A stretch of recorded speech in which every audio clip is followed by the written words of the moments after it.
BPSC से निकाल दिलक। आई संज्ञान लेलक आई सुप्रीम कोर्ट, और सुप्रीम कोर्ट के संज्ञान में 26 जनवरी के गणतंत्र दिवस 74वां छल तय दिन निकाल दिलक जे हम सब 22 भाषा में, रीजनल भाषा में, राष्ट्रीय भाषा में, इंटरनेशनल भाषा में, देव भाषा में, बांग्ला में, उड़िया में, मराठी में, कन्नड़ में, पंजाबी में, सब भाषा के में हम निर्णय जे करब से हमरा लोकनि से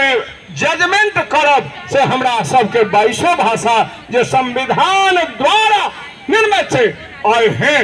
नीतीश कुमार के तानाशाही हिंदी राष्ट्रभाषा तकरा निकाल दिलक,